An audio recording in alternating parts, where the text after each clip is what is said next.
বন্ধুরা, আমি সাথী ইংল্যান্ড থেকে আরও নতুন আর একটা ব্লগ নিয়ে হাজির হয়েছি। তোমরা সবাই কেমন আছো? আমি তো ভালো আছি। আর আজকে আমার পড়েছে হেলথ চেক আপ। রিক রেডি হচ্ছে, রিক রেডি হয়ে বেরোবে। আর মানে ও তালাফালা দিচ্ছে, আমার যেহেতু লেট হয় তাই জন্য আমি দাঁড়িয়ে আছি। তো আজকে জাস্ট হেলথ চেক আপ হবে, আজকে আর কিছু নেই। আমি প্রচণ্ড ভয় পাচ্ছিলাম ব্লাড টেস্টের জন্য, কিন্তু ও বললে এইসব কিছুই হবে না, জাস্ট একটা হেলথ চেক আপ হবে। তো যাই, আমার এর আগেও কিন্তু ডেট ছিল, আমি ইচ্ছা করে মিস করেছি সেটা, মানে ইচ্ছা করে লেট করে। তো ও ডিউটি ঢুকে যাবে, মানে একই হসপিটালে, ও হসপিটালে ঢুকে যাবে আর আমি ঘরে ঢুকে যাবো। চলো দেখো, আজও আমি লেট 2 মিনিট, যে কারণে রিক তাড়াহুড়ো করে যাচ্ছে যাতে গিয়ে বলতে পারে, কিন্তু মনে হচ্ছে আজকে হয়ে যাবে। দেখা যাক, চলো ভেতরে যাই তো আগে। আর বুকটা দূর করছে ভয়ে।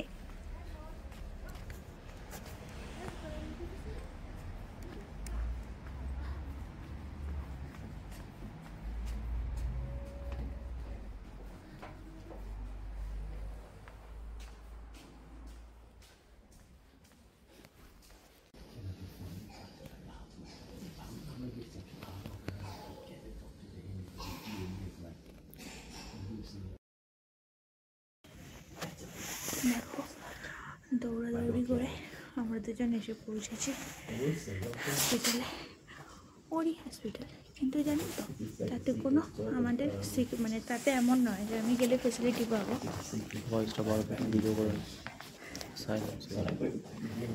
কথা বলছো, কিন্তু দুঃখের ব্যাপার কি জানো, আমার এটা সেকেন্ড ডেট। আমি ফার্স্ট ডেট মিস করে ফেলেছি অলরেডি 5 মিনিট লেটের জন্য। আজকেও আমি অলরেডি 5 মিনিট লেট। আমার এখানে চেক আপ হবে, দেন আমার শরীরে কী অ্যালার্জি আছে, কি প্রবলেম আছে, কী আছে আজকে জানতে, মানে আজকেই জানিয়ে দেবে, সব রেকর্ড করবে আজকে। তারপরে আমার যেটা প্রবলেম সেইটা অনুযায়ী আমার ওষুধ চলবে। চলো, এক্ষুনি ভেতরে ডাকবে বললো, আর আমার নামটাকে এত বিচ্ছিরি করে বললো, কি বললো। আর চক্রবর্তী তো বলতেই পারলো না। চলো ভেতরে যাই, তারপরে বাইরে এসে বাকিটা জানাবো।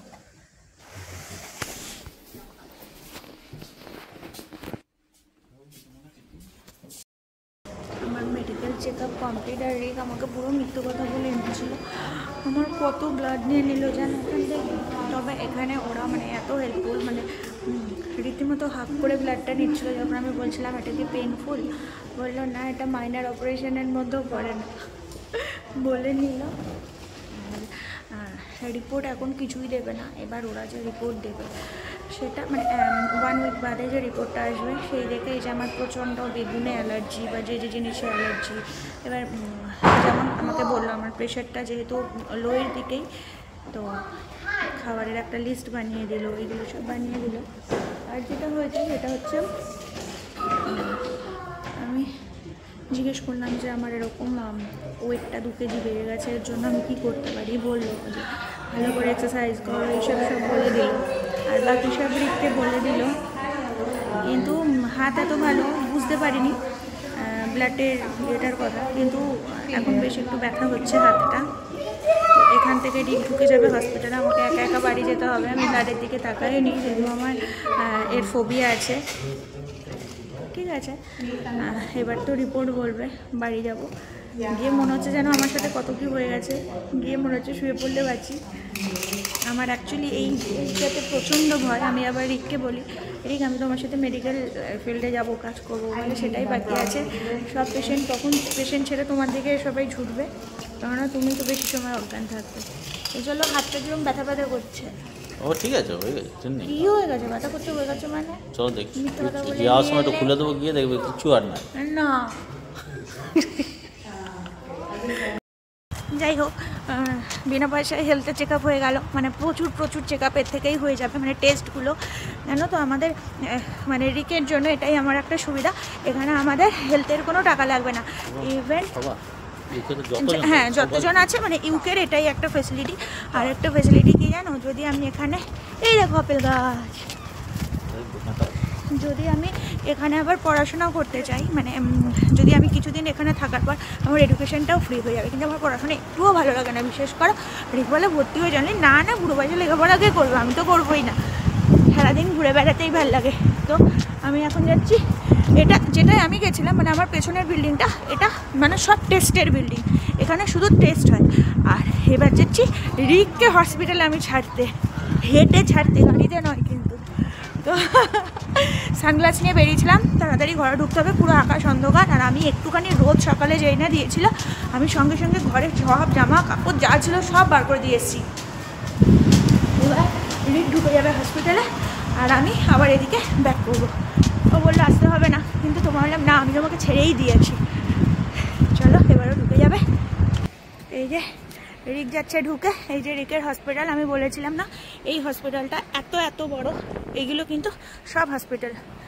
যে আজকে এই ওয়েদার বলে দেখা যাচ্ছে না, এত বড়, আমি এত বড় হসপিটাল কোনোদিন দেখিনি। আর আমি যাব বেরিয়ে, দেখো চারিদিকে গাছগুলোয় কত ফুল।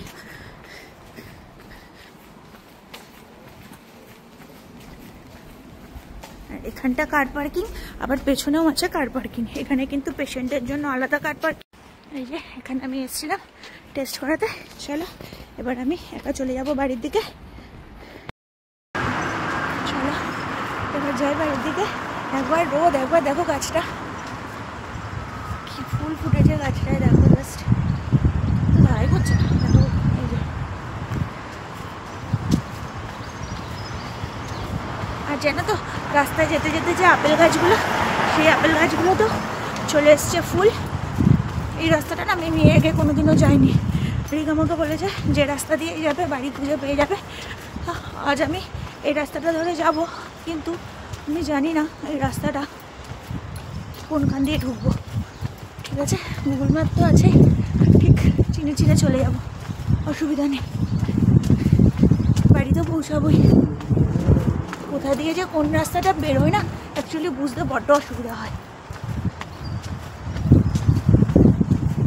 নইলে ওকে ফোন করবো যে দেখো আমি রাস্তা হারিয়ে ফেলেছি।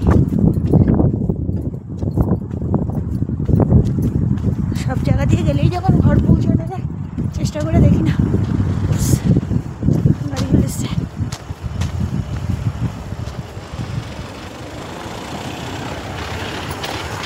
সব রাস্তাগুলো না এখানে এক, সব মানুষগুলোকেও দেখতে এক, কিছুই মনে রাখতে পারি না যে কারণে। কোথা দিয়ে এলাম কোথায় চলে যাচ্ছি কে জানে বাবা, চেষ্টা তো করি।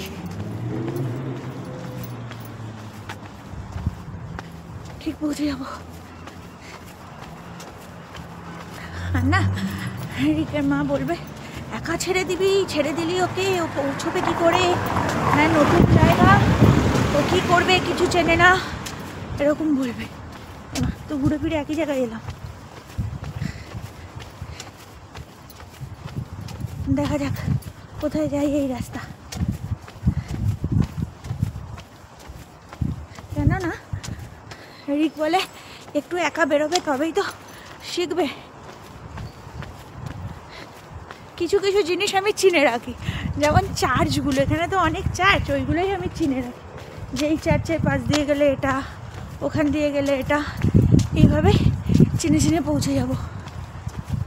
চলো দেখি এবার গুগল ম্যাপ খুলবো। বাবারে যেমন হাওয়া, সেরম বৃষ্টি, সেরম মাঝে মাঝে স্নোফল, মানে এত বাজে ওয়েদার কি বলবো।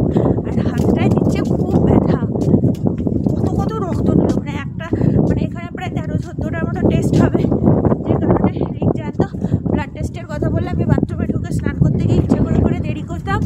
আর তোমার আজকেও আমারটা হতো না, যে কারণে ও বলেছিল যে আজকে ওরকম কোনো ব্যাপার থাকে না, আজকে শুধু তোমারটা বাইরে বসে বসেও বলছে জানি আমি যদি বাড়ি চলে যাই সামান্য দেখবে, শুধু সেরকম ভয়ের কিছু নেই। চলো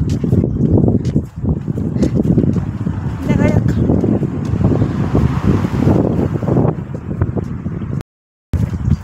অবশেষে চিনতে পেরেছি রাস্তা, গুগল ম্যাপ খুলতে হয়নি, দেখে দেখে চলে এসেছি। আর দেখো যে চার্চটাকে মনে রেখেছিলাম যাওয়ার সময়, এই রাস্তাটা আজকে মানে রাত্রিরে একদিন বেরিয়েছিলাম, সেদিন রাত ছিল তো, আরেকদিন গেছিলাম এই রাস্তাটা দিয়ে পার্কে, একই রকমের রাস্তা হওয়ার কারণে সব উল্টো পাল্টা লাগে। দেখো এই যে চার্চটা আমার পেছনে যেটা, সেটা দেখে বুঝতে পেরেছি গাছগুলো দেখো শুধু, কত ঠান্ডা বাইরে। এই যে আমার পেছনে যেটা দেখছো, এই যেটা, এটা হচ্ছে সেই চার্চটা। এই চার্চটায় এত সুন্দর সানডে করে প্রেয়ার হয় কি বলবো, মানে এত সুন্দর দৃশ্য। আর যখন ঘন্টাটা বাজে তখন শুনতে এত ভালো লাগে না, খুব ভালো লাগে। জানো আমার জন্য রিকের খাওয়া হয়নি, মানে আজকে যদি আমি লেট করতাম, এটা কিন্তু আমার সেকেন্ড অ্যাপয়েন্টমেন্ট ছিল। আমরা যেদিন স্কটল্যান্ড ঘুরতে গেলাম তার আগের দিন আমার ছিল। এবার সেই দিনকে আমরা ওখান থেকে চেক আপ করি, ভেবেছিলাম যাবো ওইখান থেকে চেক আপ করিয়ে নিয়ে আমরা ইয়েতে চলে যাব ভেবেছিলাম, ওই কিছু ড্রেস ছোটো বড়ো হয়ে গেছিলো সেগুলো চেঞ্জ করতে। এবার আমার ওই সব গোছাতে গোছাতে এত দেরি হয়েছিল যে রিক বললো আজকে আর হবে না। আমরা গেছিলাম কিন্তু জানো 5 মিনিট লেটের জন্য দিল না। তো আজকে রিক ফোন করে গেছিলো যে এরকম আমরা বেরিয়ে গেছি, জাস্ট 1 মিনিটে পৌঁছাচ্ছি, তাও 1 মিনিটের লেট হয়েছে আজকে, তাও 1 মিনিটের লেট বলে ওরা ঢুকতে দিয়েছে। মানে এখানে সবার 15 মিনিটের করে স্লটগুলো থাকে, তো ওই তোমারটা একবার পেরিয়ে গেলে আমাদের ওখানকার মতো নয়, ওরা আর ডাকবেই না। তো যে কারণে আজকে হয়ে গেছে। তবে আজকে ব্লাডটা নিয়ে ভালোই করেছে, নইলে আবার আমাকে আসতে হতো। সেদিন আমি বুঝে যেতাম যে ওটা ব্লাড নেওয়ার জন্যই ডাকছে। মিথ্যা কথা বলে একদিকে ভালোই করেছে। আর সেদিনকেও আমি আর যেতে চাইতাম না, আমার এত ভয় লাগে ব্লাড টেস্ট। আমি তো মানে আমার এত বড় এই ফোবিয়াটা, কি বলে রিক এটাকে, লিউকোফোবিয়া না কি বলে, তো আমার এত বড় ফোবিয়া, আমি চোখ বন্ধ করে বসেছিলাম। আর মানে খিচে একদম, যে ম্যাম আমার ব্লাড নিচ্ছিল সমস্ত কিছু রেকর্ড করছিল, বলছিল রিল্যাক্সড, এটা কোনো অপারেশন না, এটা তুমি বুঝতেও পারবে না। আমি বারবার জিজ্ঞেস করছিলাম যে ম্যাম এটা কি পেনফুল, বলছে একটুও পেনফুল না, তুমি বুঝতেই পারবে না, এক্ষুনি হয়ে যাবে। তারপরে এই বলে তো জাস্ট ঠিক আছে চলো এখান দিয়ে যাওয়া যাবে কি।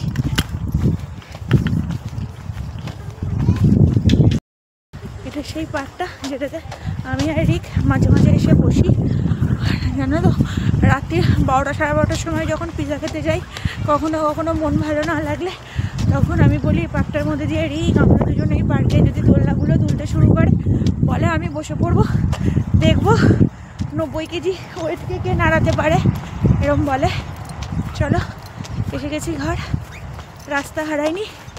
আবার রিকের সব রাস্তাগুলো জলের মতো মুখস্থ, কিন্তু ও তো অনেক দিন আগে এসছে, বলো আমিও চিনে যাব, আর আমি তো সব এই কদিন হলো। তো সমস্ত কিছু কমপ্লিট, আর ও সমস্ত খাবার নিয়ে চলে গেছে। ফ্রাইড রাইস ছিল, মাশরুম ছিল, পনির ছিল, ভেবেছিলাম একটু ডিম করে দেবো, বেচারাকে পারিও নি, নিজেই খাবার গুছিয়ে নিয়েছে। এখনও না কয়েকটা ঘাসে ঘাসে বরফ জমে আছে। তো চলো আমি বলেছি একটুখানি ভাত ফুটিয়ে নেবো, দুপুরে আমার আর কিচ্ছু খেতে ভালো লাগছে না। আর আমি যা আউপাতালি জানো, এখন আমার মনে হচ্ছে যে বাবা হাতে যা ব্যথা হয়েছে, আমি আর একটুও পারবো না রান্নাবান্না কিছু করতে। কিন্তু দেখি হয়তো দুধ কনফ্লেক্স খেয়ে নেবো। আর মনটাও খারাপ হয়ে গেছে, 2 কেজি ওয়েট বেড়ে গেছে আমার। আর আমি রিককে বলেছি রিক আমি এবার থেকে রোজ সকালে উঠে দৌড়াবো, আর দুপুরে রাত্রিরে দুবেলায় দুধ কনফ্লেক্স খাবো। বলছে এমন কি বেড়েছে, তোমার হাইট অনুযায়ী তো ওরা বললো যেটা পারফেক্ট একদম। বললাম না আমার তাও মনে হচ্ছে।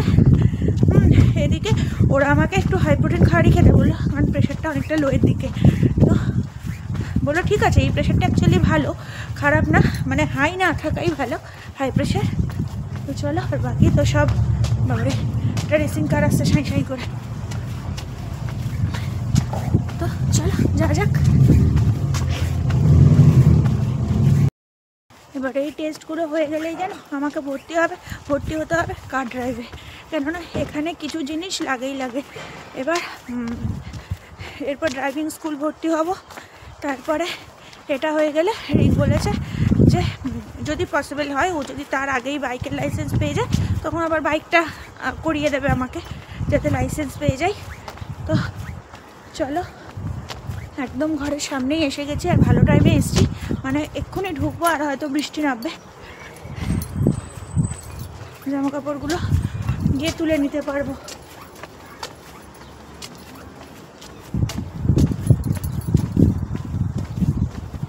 ব্যাস এসে গেছি ঘর।